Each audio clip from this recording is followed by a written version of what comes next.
Video ನೋಡೋಕ್ಕೆ ಬಂದಿರತಕ್ಕಂಥ ಪ್ರತಿಯೊಬ್ಬರಿಗೂ ಕೂಡ ನಮ್ಮ ಚಾನಲ್ಗೆ ಸ್ವಾಗತ. ಸೊ ಹುಡುಗನ ಹುಡುಕಾಟದಲ್ಲಿರ್ತಕ್ಕಂಥ ಹೆಣ್ಣು ಮಗಳು ಒಬ್ಬ ಒಳ್ಳೆಯ ಹುಡುಗನ ಹುಡುಕಾಟ ಮಾಡ್ತಾ ಇದ್ದಾರೆ. ಏನಿದು ಅರ್ಥ ಆಗಲಿಲ್ಲ ಅಂತೀರಾ? ಸೊ ನಾವೇನಾದರೂ ಇವಾಗ ಸಿಂಗಲ್ ಆಗಿದ್ದರೆ ಏನು ಮಾಡ್ತೀವಿ? ಲವ್ ಮಾಡೋದಕ್ಕೆ ಹುಡುಗಿ ಹುಡುಕಾಟ ಮಾಡ್ತೀವಿ ಅಥವಾ ಮದುವೆ ಆಗೋದಕ್ಕೆ ಹುಡುಗಿ ಹುಡುಕಾಟ ಮಾಡ್ತೀವಿ. ಅದೇ ಕೆಲಸನ ಹೆಣ್ಣು ಮಕ್ಕಳು ಮಾಡ್ತಾ ಇದ್ದಾರೆ ಈಗ. ಯಾಕಂದರೆ ಇದು 2026ನೇ ಇಸ್ವಿ ಕಣ್ರಿ. 2030 ಬಂತು ಅಂತ ತಿಳ್ಕೊಳ್ಳಿ, ಹುಡುಗಿರೇ ಹುಡುಗನ ಲೈನ್ ಹೊಡಿತಾರೆ. ಅದು ಅಂತೂ ಪಕ್ಕ 100%. ಸೊ ಅನುರಾಧ ಬಂಡಿಹಳ್ಳಿ ಅಂತ ಒಬ್ಬ ಹುಡುಗಿ ಪ್ರಸ್ತುತ ಒಂದು ಹುಡುಗ ಬೇಕಾಗಿದ್ದಾರೆ ಮದುವೆ ಆಗೋದಕ್ಕೆ ಅಂತ ಹೇಳಿದ್ದಾರೆ. ಅಪ್ಪಟ ಸರಳ ಒಗ್ಗಟ್ಟಿನ ಒಂದು ಕುಟುಂಬದಲ್ಲಿ ಹುಟ್ಟಿ ಬೆಳೆದಿರತಕ್ಕಂಥ ಈಕೆ ವಯಸ್ಸು ಬಂದು 24ರಿಂದ 25 ವರ್ಷ ನಡೀತಾ ಇದೆ.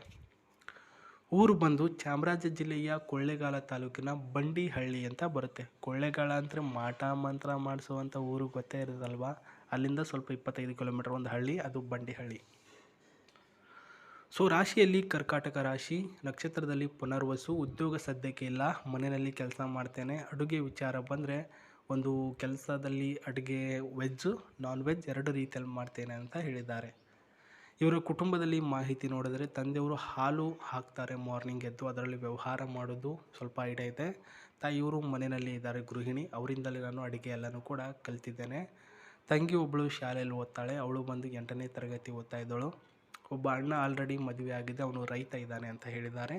ಒಟ್ಟಲ್ಲಿ ಸರಳ ಒಗ್ಗಟ್ಟಿನ ಒಂದು ಸುಂದರ ಕುಟುಂಬ ಇದು ಇವ್ರದ್ದು. ಈ ಕುಟುಂಬಕ್ಕೆ ಒಬ್ಬ ಒಳ್ಳೆಯ ಅಳಿಯನ ಆಗಮನ ಆಗಬೇಕಾಗಿದೆ. ಅವನು ಯಾವ ರೀತಿಯಲ್ಲಿರಬೇಕು ಅಂದರೆ ಅದು ಫ್ಯಾಮಿಲಿಯವರ ಮಾತಲ್ಲ, ಈಕೆಯ ಮಾತು, ಅನುರಾಧ ಅವರ ಮಾತಿನ ಪ್ರಕಾರ ಹುಡುಗ ಇದೇ ರೀತಿಯಲ್ಲಿರಬೇಕು ಅಂತ ಹೇಳಿದ್ದಾರೆ.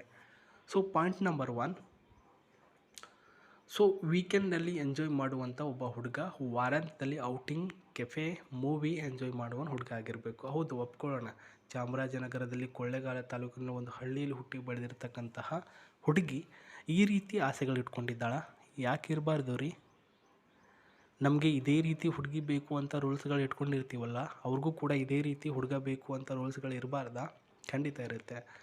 ಸೊ ನೀವು ಯಾವ ಹುಡುಗ ಆಗಿದ್ದರೂ ಕೂಡ ಒಪ್ಪಿಗೆ ಪಡ್ತೀನಿ. ಈ ಒಂದು ಪಾಯಿಂಟ್ ಆಫ್ಗಳನ್ನು ನನಗೆ ಫಾಲೋ ಅಪ್ ಮಾಡಿಕೊಂಡು ಹೇಳಿದ್ದನ್ನು ಮಾಡ್ಕೊಂಡು ಹೋಗಬೇಕು. ಸೊ ವೀಕೆಂಡ್ ಲೈಫ್ನಲ್ಲಿ ಎಂಜಾಯ್ ಮಾಡಬೇಕು. ಸೊ ಔಟಿಂಗ್ ಕರ್ಕೊಂಡು ಹೋಗಬೇಕು, ಯಾವಾಗಲಾದರೂ ಕೆಫೆ ಕಾಫಿ ಅಂತ ಕರ್ಕೊಂಡು ಹೋಗಬೇಕು, ಮೂವೀಸ್ಗಳಿಗೆ ಕರ್ಕೊಂಡು ಹೋಗಬೇಕು. ಒಟ್ಟಿನಲ್ಲಿ ಲೈಫ್ನ ಎಂಜಾಯ್ ಮಾಡುವಂತ ಕರ್ಕೊಂಡು ಹೋಗಬೇಕು. ಹಾಗಂತ ದುಡ್ಡನ್ನ ವೇಸ್ಟ್ ಮಾಡಲ್ಲ ನಾನು. ಟೈಮ್ ಬಂದಾಗ ಎಷ್ಟು ಮಾಡಬೇಕು ಅಷ್ಟೇ ಮಾಡ್ತೀನಿ ಅಂತ ಹೇಳಿದ್ದಾರೆ. ಹೆಂಡತಿ ಜೊತೆ ಹೆಚ್ಚಿಗೆ ಕಾಮಿಡಿಯಲ್ಲಿ ಇರಬೇಕು ಮತ್ತು ಕ್ರಿಯೇಟ್ ಮಾಡುವನಾಗಿರಬೇಕು ಅಂತ ಹೇಳಿದ್ದಾರೆ. ಅಂದರೆ ಹೆಂಡತಿ ಜೊತೆ ಅದು ನೋಡಿ ಹೆಂಗೆ ಮಾಡಿದೆ, ಇದೇನು ಗೊತ್ತೇ, ಅದೇನು ಗೊತ್ತಾ, ಹೀಗೆ. ಸೊ ಒಂದು ಫನ್ ಆಗಿರ್ತಕ್ಕಂಥ ಮೂಮೆಂಟ್ಗಳನ್ನು ಕ್ರಿಯೇಟ್ ಮಾಡುವ ಹುಡುಗರಾಗಿರ್ಬೇಕಂತೆ. ನಿಮ್ಮ ವಯಸ್ಸು 1ರಿಂದ 3 ವರ್ಷಗಳ ಕಾಲ ದೊಡ್ಡವರಾಗಿದ್ದರೂ ಕೂಡ ಎನರ್ಜೆಟಿಕ್ ವೆಬ್ ಇರಬೇಕು. ಸೊ ನನ್ನ ವಯಸ್ಸು ಕಡಿಮೆ ಇದೆ, ನಿನ್ನ ವಯಸ್ಸು ಹೆಚ್ಚಿದೆ ಅಂದರೆ ಎನರ್ಜಿ ಹೋಯ್ತು ಮತ್ತು ಅದಾಗಲ್ಲ ಕಣೆ, ಟೊಂಕ ನೋವು, ಮೊಳಕಾಲು ನೋವು, ಈ ರೀತಿ ಎಲ್ಲನೂ ಕೂಡ ಮ್ಯಾಟ್ರ್ ಮಾಡಬಾರ್ದು ಅಂತ ಹೇಳಿದ್ದಾರೆ. ಕೆಲಸ ಮತ್ತು ಜೀವನ ಎರಡನ್ನೂ ಕೂಡ ಬ್ಯಾಲೆನ್ಸ್ ಮಾಡಬೇಕು. ಜೀವನಕ್ಕೆ ಕೆಲಸನ ಆ್ಯಡ್ ಮಾಡಿದ್ರೆ ಲೈಫ್ ಹಾಳಾಗಿ ಹೋಗುತ್ತೆ. ಅದನ್ನು ಮೇನ್ ಇಂಪಾರ್ಟೆಂಟು. ಕ್ಲೀನ್ ಹ್ಯಾಬಿಟ್ ಮತ್ತು ಬ್ಯಾಡ್ ಹ್ಯಾಬಿಟ್ ಎಲ್ಲನೂ ಕೂಡ ಎಡಿಕ್ಟಿವ್ ಆಗಿ ಇರಬಾರ್ದು ಅಂತ ಹೇಳಿದ್ದಾರೆ ಸ್ನೇಹಿತರೆ. ಕ್ಲೀನ್ ಹ್ಯಾಬಿಟ್ಸ್ ಅಂದರೆ ಒಳ್ಳೆಯ ರೀತಿಯಲ್ಲಿ ಅತಿಗೆ ಇದ್ದರೆ, ಅಂದರೆ ಅತಿಯಾದರೆ ಅಮೃತನೂ ವಿಷ ಅಂತಾರಲ್ವ, ಅದು ಇರಬಾರ್ದು. ಮತ್ತು ಕೆಟ್ಟ ರೀತಿಯಲ್ಲಿ ಅದು ಅತಿಯಾದರೆ ಅಮೃತನೂ ವಿಷ ಅಂತಾರಲ್ಲ, ಆ ರೀತಿಯೂ ಇರಬಾರ್ದು. ಮಿಡಲಲ್ಲಿ ಮೇಂಟೈನ್ ಮಾಡಬೇಕು. ನೋಡೋದಕ್ಕೆ ಸ್ವಲ್ಪ ಲೈಟಲ್ಲಿ ಕಪ್ಪು ಬಣ್ಣ ಇದ್ದರೂ ಕೂಡ ಒಪ್ಪಿಗೆ ಇದೆ. ತಲೆಯಲ್ಲಿ ಹೇರ್ ಇರಬೇಕು ಅಥವಾ ಇಲ್ಲದೇ ಇದ್ದರೂ ಕೂಡ ಒಪ್ಪಿಗೆ ಇದೆ. ಒಟ್ಟಿನಲ್ಲಿ ನಿಮ್ಮ ಡೀಟೇಲ್ಸ್ನ ನನಗೆ ಕಳಿಸಿ. ಸೊ ಅದನ್ನು ನಾನು ಚೆಕ್ಕಿಂಗ್ ಮಾಡಿ ನನ್ನ ಮಾಹಿತಿಗಳೆಲ್ಲನೂ ಕೂಡ ವೆರಿಫೈಡ್ನ ಮಾಡಿ ನನಗೆ ಇಷ್ಟ ಆಗಿದ್ದಾರೆ ಅಂತ ತಿಳಿಸ್ತೀನಿ. ಅದು ನನ್ನ ಜಿಮೇಲ್ ID ಡಿಸ್ಕ್ರಿಪ್ಷನಲ್ಲಿ, ಅಂದರೆ ವಿಡಿಯೋದ ಡಿಸ್ಕ್ರಿಪ್ಷನಲ್ಲಿ ಕೊಟ್ಟಿದ್ದಾರೆ, ಅಲ್ಲಿಗೆ ಡೈರೆಕ್ಟಾಗಿ ಒಂದು ಚೆಕ್ಕಿಂಗ್ ಮಾಡಿ ಕಳಿಸಿ ಅಂತ ಹೇಳಿದ್ದಾರೆ. ಆ್ಯಂಡ್ ಈ ಕಡೆ ಬರೋದಾದರೆ ಪ್ರಸ್ತುತ ಇದೊಂದು ಕಾರು ನಾವು ನೋಡ್ತಾ ಇದ್ದೀವಿ, ದಯಮಾಡಿ ನೋಡಿ ನೀವು ಸಹ. ಇದೊಂದು ಕನಸಿನ ಕಾರಾಗಿರುತ್ತೆ ಆಕೆ ತೆಗೆದುಕೊಳ್ಬೇಕು ಅಂತ. ಸೊ ಏನಕ್ಕೆ ಇದೊಂದು ಕಾರನ್ನೇ ತೆಗೆದುಕೊಳ್ಬೇಕು ಅಂತ ಆಸೆ ಪಡ್ತಾ ಇದ್ದಾರೆ?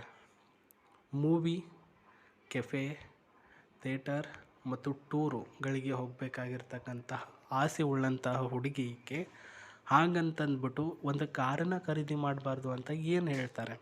ಹಾಗಂತ ನಿಮ್ಮಿಂದ ದುಡ್ಡು ತಗೊಳ್ಳಲ್ಲ ಅವರು. ಸೊ ಸ್ವಲ್ಪ ದುಡ್ಡನ್ನು ಕೂಡಿ ಹಾಕಿರ್ತಾರೆ ಅವರು. ಒಂದು 3 ಲಕ್ಷ ರೂಪಾಯಿ ದುಡ್ಡನ್ನು ಕೂಡಿ ಹಾಕಿದ್ದಾರೆ.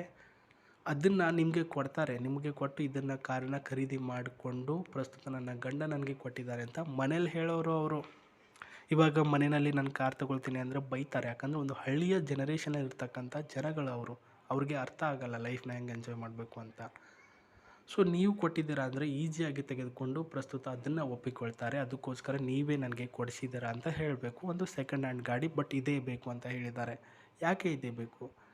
ಇದೊಂದು ಸಖತ್ತಾಗಿರ್ತಕ್ಕಂಥ ಗಾಡಿ. 160 ಕಿಲೋಮೀಟ್ರ್ ಓಡುವಂತಹ ಒಂದು ಮೈಲೇಜಿಂಗ್ ಸ್ಪೀಡ್ ಇರ್ತಕ್ಕಂಥ ಗಾಡಿ. ಮೈಲೇಜಿಂಗ್ ಬಂದರೆ 16ರಿಂದ 21 ಕಿಲೋಮೀಟರ್ ಮೈಲೇಜಿಂಗ್ ಕೊಡುತ್ತೆ. ಮತ್ತು ಸೀಟು ಬಂದು 6ರಿಂದ 7 ಒಳಗಡೆ ಸೀಟ್ ಇದೆ. ಮತ್ತು ಸ್ಪೆಸಿಫಿಕ್ಕಾಗಿ ಕಂಫರ್ಟಬಲ್ ಇದೆ ಮತ್ತು ಬೆಸ್ಟ್ ಆಗಿರ್ತಕ್ಕಂಥ ಬಿಗ್ ಫ್ಯಾಮಿಲೀಸ್ ಆಗಿರ್ತಕ್ಕಂಥ ಕ್ವಾಲಿಟಿಯಲ್ಲಿ ಇದೆ. ನೋಡೋದಕ್ಕೆ ಬೂದು ಬಣ್ಣ ಆದರೂ ಕೂಡ ಮಾಡ್ರನ್ನಲ್ಲಿ ಸಖತ್ತಾಗಿ ಇರ್ತಕ್ಕಂಥ ಸ್ನೇಹಿತರೆ. ಆ್ಯಂಡ್ ಈ ಕಡೆ ಬಂದರೆ ಅಫ್ಕೋರ್ಸ್ ಇದರ ಒಂದು ಕ್ವಾಲಿಟಿ ನೋಡ್ತಾ ಇದ್ದೀರಾ. ಒಳಗಡೆ ಒಂದು ಕ್ವಾಂಟಿಟಿ ಮತ್ತು ಈಕ್ವಾಲಿಟಿ ನೋಡಿದ್ರೆ ಸಖತ್ತಾಗಿ ಅನಿಸುತ್ತೆ. ಅದೇ ರೀತಿಯಲ್ಲಿ ಇಲ್ಲಿ ಹೆಂಗೆ ನೋಡ್ತಿದ್ರೆ ಅದೇ ರೀತಿ ಒಳಗಡೆನೂ ಕೂಡ ಇದೆ. ಫೀಲ್ ಕೊಡುತ್ತೆ ಅವರಿಗೆ. ಯಾವ ರೀತಿಯಲ್ಲಿ ಅಂದರೆ ಈ ರೀತಿ ಒಂದು ಗಾರ್ಡನಲ್ಲಿ ಇರ್ತಕ್ಕಂತಹ ಮಳೆ ಬರುವಂಥ ಸನ್ನಿವೇಶದಲ್ಲಿ ಲಾಂಗ್ ಡ್ರೈವ್ ಹೋದರೆ ಸಖತ್ತಾಗಿ ಫೀಲ್ ಆಗುತ್ತೆ ಮತ್ತು ನೋಡೋದು ಕೂಡ ಸಖತ್ತಾಗಿ ಅನಿಸುತ್ತೆ. ಮತ್ತು ಸ್ಟೇರಿಂಗ್ ಏನು ನೋಡ್ತಿದ್ರೆ ಇದೊಂದು ಸ್ಟೇರಿಂಗು ಸಖತ್ತಾಗಿ ಏನಿಲ್ಲ ಅಂದರೆ 2x5 ಸ್ಪೀಡಲ್ಲಿ ಕಂಟ್ರೋಲ್ ಆಗುತ್ತೆ. ಮತ್ತು ನಿಮಗೆ ಸೀಟ್ ಇಷ್ಟ ಆಯಿತಾ, ಗೇರ್ ಸಿಸ್ಟಮ್ ಇಷ್ಟ ಆಯಿತಾ, ಡ್ಯಾಶ್ ಬೋರ್ಡ್ ಇಷ್ಟ ಆಯಿತಾ, ಒಳಗಡೆ AC ಇದೆ ಮತ್ತು ಏರ್ ಬ್ಯಾಗ್ ಇದೆ. ಜೊತೆಗೆ ಇಲ್ಲಿ ಏನು ನೋಡ್ತಿದ್ರೆ ಕಂಟ್ರೋಲ್ ಮಾಡುವಂತಹ ಸ್ಪೇಸ್ ಸಹ ಇದೆ ಅಂತ ತಿಳಿಸಿದ್ದಾರೆ. ಅದಕ್ಕೋಸ್ಕರ ಅವರು ಇದನ್ನು ಇಷ್ಟಪಡ್ತಿದ್ದಾರೆ ಹೊರತು ಅದು ಬಿಟ್ಟು ಬೇರೆ ಏನು ಕೂಡ ವಿಷಯ ಇಲ್ಲ. ಸೊ ಒಂದು ಹಳ್ಳಿಯ ಹುಡುಗಿ ಜೊತೆಗೆ ಸಿಟಿ ಹುಡುಗನ ಮದುವೆ ಆಗಬೇಕು ಅಂದ್ರೆ ಆಕೆಯ ಬಯಕೆಯನ್ನು ನೀವೇನಾದರೂ ಈಡೇರಿಸೋದಕ್ಕೆ ಮುಂದೆ ಬರ್ತೀನಿ ಅಂದರೆ ನಿಮ್ಮ ಮಾಹಿತಿಗಳನ್ನು Gmail ID ಕಳಿಸಿ. ಸೊ ವೆರಿಫೈಡ್ ಮಾಡಿ ಅವರು ಇಷ್ಟ ಆಗಿದ್ರು ಇಲ್ವೋ ಅಂತ ಆಕೆಯೇ ನಿಮಗೆ ಮಾಹಿತಿನ ಕೊಡ್ತಾರೆ ಅಂತ ನಾನು ಕೂಡ ಹೇಳಿದ್ದಾನೆ. ಅದೇ ರೀತಿಯಲ್ಲಿ ಮಾಡಿ. ಸೊ ಒಳ್ಳೆಯದಾಗಿರಲಿ. ನೀವು ಅಂದುಕೊಂಡಿರ್ತಕ್ಕಂಥ ಎಲ್ಲನೂ ಲೈಫ್ನಲ್ಲಿ ಸಕ್ಸಸ್ ಸಿಗಲಿ. ಜೊತೆಗೆ ನಿಮ್ಮ ತಂದೆ ತಾಯಿಯವ್ರನ್ನ ಚೆನ್ನಾಗಿ ನೋಡ್ಕೊಳ್ಳಿ ಸ್ನೇಹಿತರೆ. ನಿಮ್ಮ ಆಯಸ್ಸು ವಯಸ್ಸು ಹಾಳಾಗದಿರೋ ರೀತಿಯಲ್ಲಿ ಕೆಲಸಗಳನ್ನು ಮಾಡಿ ಅಂತ ಹೇಳ್ತಾ ನಮಸ್ತೆ. ನಾನು ಹೊಸ ವೀಡಿಯೋದೊಂದಿಗೆ ಮತ್ತೆ ಸಿಗ್ತೀನಿ.